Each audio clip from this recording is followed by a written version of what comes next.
Absolute Wonder Woman issue 12, Kelly Thompson writing with Hayden Sherman on the art. So this is wrapping up the storyline in the maze. It's still teasing some, like, what is the absolute version of Atlantis / Aquaman, because we've got this water trident from Poseidon, and we're teasing Atlantis stuff, of course, with these characters she's interacting with. But, you know, we're also teasing the future stuff with Kale and Dr. Poison. They kind of come back to that a little bit, and Dr. Poison be like, you want me to continue my work? Give him my new goddamn suit, give him my new lab, blah, blah, blah, blah. Even though the maze is now flooded because of how Wonder Woman, well, she floods the maze. That ultimately, she lets everyone else get out through a portal, but she gives Io a thing to, like, close the portal afterwards.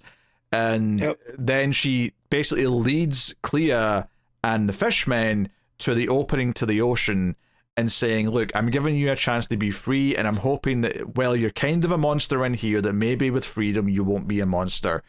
Hopefully I don't regret that. But it's still a thing where maybe it'll come back to either bite her, or maybe one day, who knows, maybe Clea will be an ally in the future, or something. I'm hoping, because that is one of my favorite things about Wonder Woman, is like, she does try to befriend all of her enemies, right? Like, when you think about a lot of them, outside of Kale, right? You have Barbara Ann, you have Silver Swan, Giganta. I'm trying to think of a lot of the more of the female ones. She does at one point befriend them and tries to speak to reason with them. So the fact that she would try here with Clea. Wait, not Dr. Psycho? No, we can't reason with him. He doesn't know. He sucks. Okay. But yeah, but she does try a lot. And I do love just like the spirit of Diana in the absolute universe is still trying, right? That Clea, she understands that this is a hurt person, and hurt people hurt people. Yeah. And that she gives her a second chance here to go out and try to make better. Yeah. You know? I mean, the first several pages of this book are a fight between her and Clea that kind of picks up, and it's a lot of the water trident stuff. There's obviously those fun layouts that we've been talking about. Something as simple as Clea trying to stomp Diana in the face, like the angle of the panel kind of is in the same direction as the stomp, so it just kind of feels like you get this sense of motion. It's great stuff. The book's really good at that. There's a great page as Ferdinand's going to find the portal. He's following the little magic ball. The last thing Diana had in her person, she'd made this magic ball fly, and he's chasing it to the portal. And I do love that in the background of this page, there's like circular panels with the people in them, or beings, I guess I should say, because Ferdinand's not a person technically, but in the background you've got the maze. Like, they've just drawn a maze in the background, and I just think that's a really fun. Well, and if you look at where the circles go to, they're pointing that where out in the maze they are. True. Right? Yeah, I can see that. Yeah. Which is, again, a lot of cool stuff. I love Hayden Sherman's art so much. Yeah. I mean, I think what sticks out about it to me is that the circular panels really stick out, because obviously the maze is, there's nothing circular about the maze. It's all straight lines. It's all a grid, basically. Right. So these circular panels on top really kind of pop in a weird way, even though the coloring is actually very similar between the background and the panels. Yeah. But it's all very cool. I really like the bit though where Ferdinand goes through the portal. So he's in the real world. He's back at the Heron, and immediately he notices that all the Themyscirans that went through already are all clutching their ears. They're all like in pain, and he hears something in pain as well. And he goes out, and it's actually what they kind of teased last time out in the real world. I forget, is she a siren or? She's a siren. Yeah. Yep. But they keep saying you took my siren. That's right. That's right. Whole big. Yeah. So she's screaming in fear or whatever, and Ferdinand is able to get to her and calms her down, and she can, he holds her, and it's kind of a sweet moment. And it kind of like saves everyone, because like Steve and the others, all the Amazons that have came through the portal. I love the idea that they all went through the portal thinking we're finally free, and then immediately like just dropped to the ground in pain. Like, Well, and then all of the circles, right? They have like those wavy, almost like sound lines. Yes. Right. Yeah. To show, and then as she calms down, they start to round out a little bit more. Oh, that's what it is. I even noticed that they gradually changed on that page. That's a nice touch. The top of the page, because they're on the previous page when Ferdinand first goes through the portal. They start as soon as he hears it, and then on the next page, as he's getting towards her, by the time he's holding her, the final circle's turned into just a straight, well, not a straight line, but like a regular line in a circular form. It's not wavy anymore. That's a really nice touch. I like that a lot. So, no, yeah, so basically Diana has to convince her, look, there's water here, and she's like, what magic did you use to conjure water? And she's like, I didn't. I found a hole to the ocean. Yeah. So I love that. we set off a bit of dynamite, and, you know, Bob's your uncle, and since you're all Atlantean, just on you go. Swim. Yeah, go for a swim. Find home. Find home. Easy peasy. So all very good. However, there is a wrinkle to all this, is that when Io, who's the last to go through the portal as the water's coming, because I love that she's refusing to go. She's like, no, I'm waiting for Diana. But she sees the water coming and she's like, well, clearly I have to just hope Diana's like got a good plan here because I need to go now. But as soon as she steps through the portal, she gets zapped with lightning effectively and disappears, and there's just like smoke left behind, and they're like, oh shit, what happened to her? So it's like, okay, that's a bit of a tease. Obviously we come back to that at the end. We get Diana emerging from the ocean next to Gateway City. Again, really nice panels of her like sort of floating in the air with the water trident. Cool stuff. She looks so cool. Like this, I love Absolute Wonder Woman so much. I mean, the crowd seem to think so because they're all taking photos and whatnot. We love you. Yeah. But she gets back to the rest of the characters and says, hey, everyone's here. Where's Io? And they're like, about that, Diana, she kind of just like disappeared immediately. And I love this page where she hears what happened. She goes over to like the ash and the smoke where she's like been like teleported from.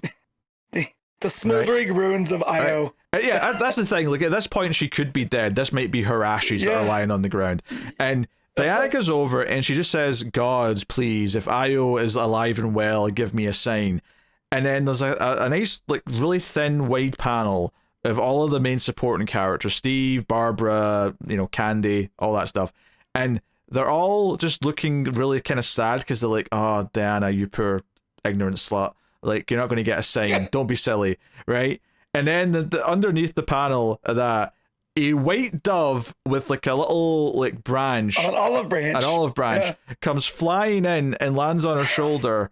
And then it goes back to the same shot, the same panel of that group of characters, and all their facial expressions are just turned to like, I guess you did get a sign from the gods then. I'll shut the F up. Don't mind me. Clearly, I'm the one who's the ignorant slut.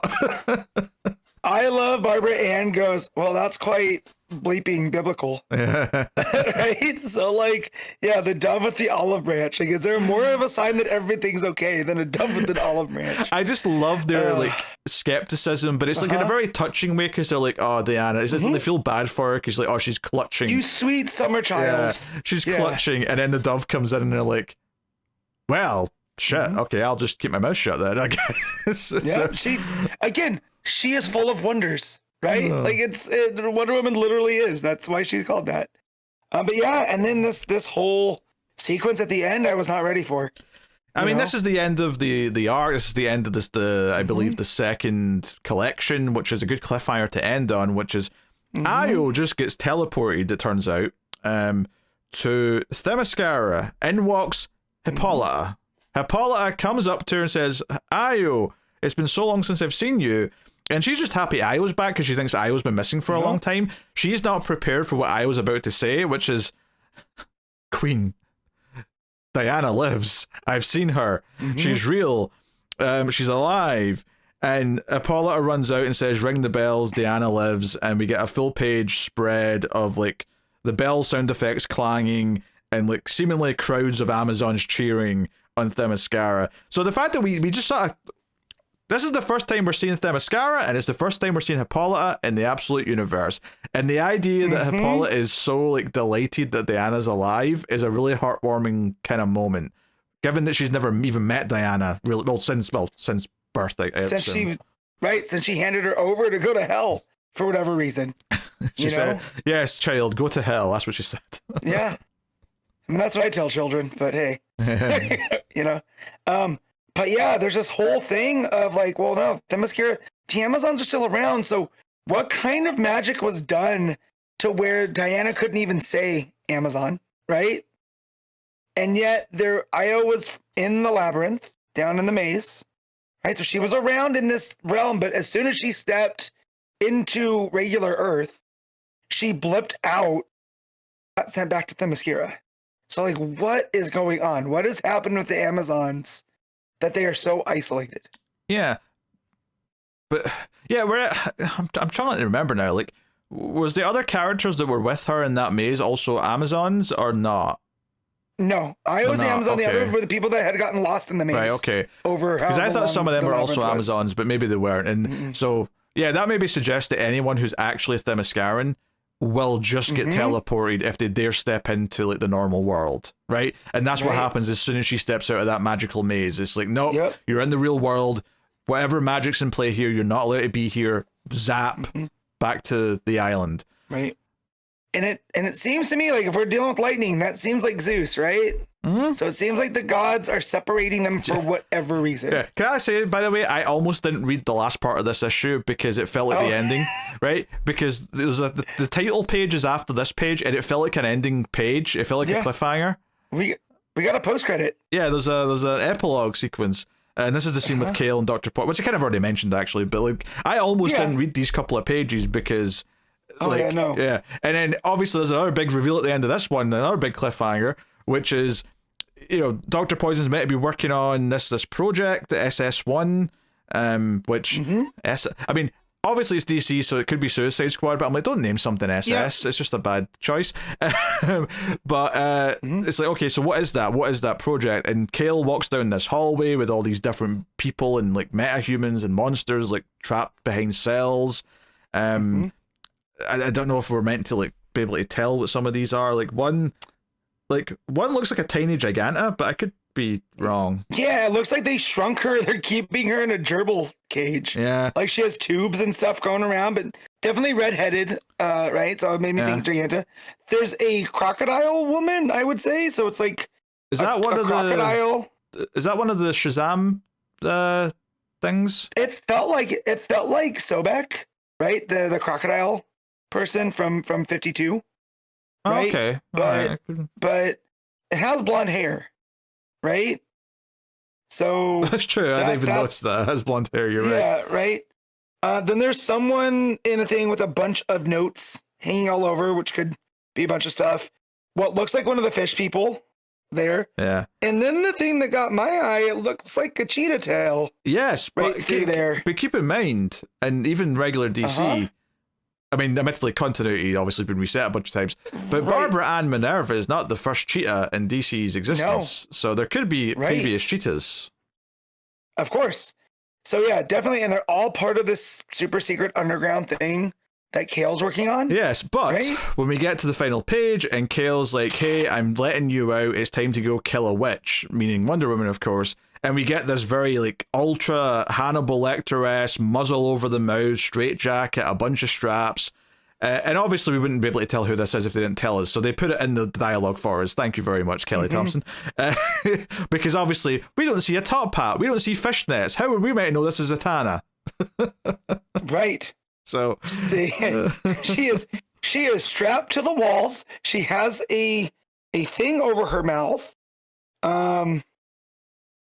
Completely straight jacketed. It definitely looks like almost like an old Houdini poster in a way, but done through sci-fi. Oh, an escape artist kind of thing. Yeah, that's kind of hosting magic tricks. Yeah, that's in that. Yeah. realm. So yeah. Look at that. Like, oh man, like I had read through, some of the solicits or whatever. We were going to be getting Absolute Zatanna. I didn't realize she was going to show up at the end of this arc here in a post-credit, epilogue scene. As part of Kale's machination. So I am very curious, seeing how Wonder Woman's magic has worked, how the hell is Zatanna's going to work, right? Because we know she's going to speak backwards, but there's got to be something else to it. Hey, it's the Absolute Universe. That's not a guarantee. She might be speaking Pig Latin or something. I don't know. in tongues, But it definitely seems like she's not here by her own free will, right? So there is what makes you say that, Matt? Of her.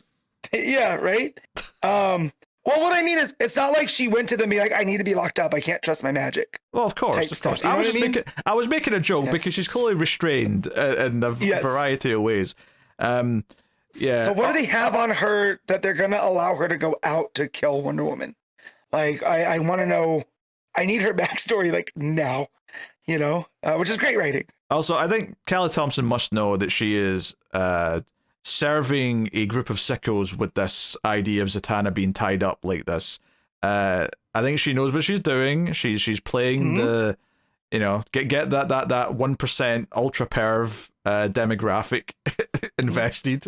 Look, the reason why Wonder Woman has a lasso is for that same demographic that the creator was a part of, which is like how you used to defeat Wonder Woman was to bound her by the ankles and wrists, and that you just defeated her, you know. So that's also plays into the lush backstory that is Wonder Woman. It feels like at some point when they created Catwoman, which was not actually that much later, if even at all, actually, because Catwoman was pretty early in Batman's lineage.